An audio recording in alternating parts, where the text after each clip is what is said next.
Hi, ഞാൻ അബ്ദു കൊയിലഗ്രഫാം. ഇന്ന് തായ്ലൻഡിലുള്ളത്. കുറച്ച് ദിവസമായി നാട്ടിൽ നിന്ന് പോന്നിട്ട് വിയറ്റ്നാമിലൊക്കെ ഒന്ന് കറങ്ങി പിന്നെ ഇപ്പോൾ തായ്ലൻഡിൽ എത്തിയിട്ടുണ്ട്. തായ്ലൻഡിൽ ആൾറെഡി മാവിൻ്റെ ഹാർവസ്റ്റിംഗ് കഴിഞ്ഞിട്ടുണ്ട്. ഇപ്പോൾ ഫിനിഷിംഗ് പോയിന്റിലാണ്. ഇത് കണ്ടോ, ഇത് നാംഡോഗ്മായിൻ്റെ വെറൈറ്റിയാണ്. അടിപൊളിയായിട്ട് വെച്ചിട്ടുണ്ട്. ഇതിപ്പോൾ 2 ദിവസമായിട്ട് മാങ്ങ മാത്രമാണ് കഴിക്കുന്നത്. രാത്രി ഉച്ചക്ക് ചോറുന്നു. അവരെ ഓറഞ്ച് നല്ല ടേസ്റ്റിലെ പഴങ്ങളാണ്. കണ്ടോ, ലിച്ചി, ലോഗൻ, പിന്നെ റംബുട്ടാൻ NIT വെറൈറ്റി ഉണ്ട്. പിന്നെ മാംഗോസിലൊക്കെ 100 ബാത്താണ്. 100 ബാത്ത് എന്ന് പറഞ്ഞാൽ ഏകദേശം ഒരു നല്ല എമൗണ്ട് വന്ന് നാട്ടിലെ. പിന്നെ മാങ്ങയ്ക്ക് ഏകദേശം ഒരു 40-50 ബാത്ത്, ഏകദേശം 100 റുപ്യ ഒന്ന് കിലോക്ക്. കുഴപ്പമില്ലാത്ത റേറ്റാണ്. ബാക്കിയുള്ളതിനൊക്കെ റേറ്റ് കൂടുതലാണ്. ഇതൊരു വെറൈറ്റി മാങ്ങ, ഇത് പച്ച മാങ്ങ ഉണ്ടല്ലേ. ഇതൊക്കെ ഞാൻ ടേസ്റ്റ് ചെയ്ത് നോക്കി, നല്ല ടേസ്റ്റുള്ള മാങ്ങയാണ്. പേരുകളൊന്നും ഇവിടെ മാർക്ക് ചെയ്യാത്തതിനോട് നമുക്ക് പറയാൻ കഴിയില്ല. പിന്നെ മലേഷ്യൻ റെഡ്, പിന്നെ ഡ്രാഗൺ ഫ്രൂട്ട് നല്ല ടേസ്റ്റ് ഉണ്ട്. ഇതിൻ്റെ വൈറ്റും ഉണ്ട്, റെഡാണ് കൂടുതൽ ടേസ്റ്റ് വരുന്നത്. അവക്കാഡോൻ്റെ വെറൈറ്റിയാണിത്. അവക്കാടൊക്കെ നല്ല കായ്ക്കുന്നുണ്ട് ഇവിടെ.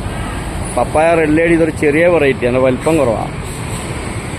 ജസ്റ്റ് ഒരു വീഡിയോ എടുത്ത് കിട്ടുന്നുള്ളൂ.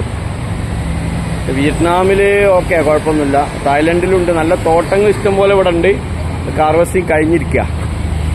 പക്ഷെ ഇവരെ പ്രത്യേകം എന്താ പറയുക, ഇവർക്ക് കുറച്ച് സ്ഥലം ഉണ്ടെങ്കിൽ അതിൽ കൃഷി ചെയ്തിട്ട് അതിൻ്റെ മാർക്കറ്റിംഗ് ചെയ്യുന്നുണ്ട്. Correct marketing. പിന്നെ ഈ തെരുവോരങ്ങളിൽ ഇഷ്ടം പോലെ നമ്മൾ കണ്ടത്, നമ്മളെ നാട്ടിൽ എന്താണ്, എൻ്റെ നാട് കാരശ്ശേരിയാണ്. കറുത്തറമ്പ് മുതൽ മുക്കം വരെ ഏകദേശം ഒരു 50ഓളം ചായപ്പീടി ഉണ്ടാവും റോഡ് സൈഡ് മുഴുവൻ. അതിലൊക്കെ എണ്ണക്കടികളാണ്, എണ്ണക്കടി, ചായ. പക്ഷെ ഇവിടെ അതൊന്നും കാണുന്നില്ല. ഈ വിയറ്റ്നാമിലെ ഒരുവിധം സ്ഥലത്തൊന്നും അത് കണ്ടില്ല, ഇവിടെയും കാണുന്നില്ല.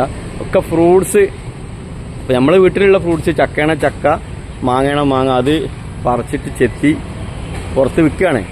അതിന് ഏകദേശം ഒരു 100 റുപ്യ 120 റുപ്യ റേഞ്ചിൽ കൊടുക്കുന്നത്. ഒരാൾക്ക് വയറ് നിറച്ച് കഴിക്കുകയും ചെയ്യാം. അതിൻ്റെ കൂടെ തന്നെ അതിൻ്റെ ജ്യൂസും ഉണ്ട്. ഇളനിയാണെങ്കിലും ഇതെല്ലാം ഇതിൻ്റെ എല്ലാ ജ്യൂസുകളും കാര്യങ്ങളും. അതായത് ചായൻ്റെ പരിപാടിയില്ല.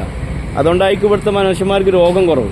നമ്മുടെ നാട്ടിൽ 40 വയസ്സായാൽ തന്നെ പള്ള ചാടി ആകെ ബോഡി അൺഷേപ്പ് ആകുമല്ലേ. ഇവർ നല്ല ഫുഡിൻ്റെ കാര്യത്തിൽ ഫ്രൂട്ട്സാണ് മെയിനായിട്ട് കഴിക്കുന്നത്. ഈ പൈനാപ്പിൾ ഉള്ളവന് പൈനാപ്പിളിൻ്റെ ജ്യൂസും പൈനാപ്പിൾ കട്ട് ചെയ്തിട്ട് പാക്കറ്റാക്കി കൊടുക്കുക, 50 റുപ്യ 100 റുപ്യ. ഈ ഒരു തിയറി നമുക്ക് ചെയ്യാം. നമ്മൾ നാട്ടിലെ വീട്ടിൽ ഒരു വിയറ്റ്നാം മേർലിൻ്റെ പ്ലാവ് ഉണ്ടെങ്കിൽ അതിൻ്റെ ചക്ക നിങ്ങൾക്ക് മാർക്കറ്റ് ചെയ്യണ ചെയ്യാം. പെട്ട് കവറിലാക്കിയിട്ട് റോഡ് സൈഡിൽ കൊണ്ടുവച്ചാൽ മതി, അങ്ങാടി വെച്ചാലും മതി. അപ്പോൾ അതൊക്കെ നമുക്ക് കൊമേഴ്ഷ്യലായിട്ട് ചെയ്യാം. ഇവിടെയൊക്കെ അതന്നെ ചെയ്യണേ.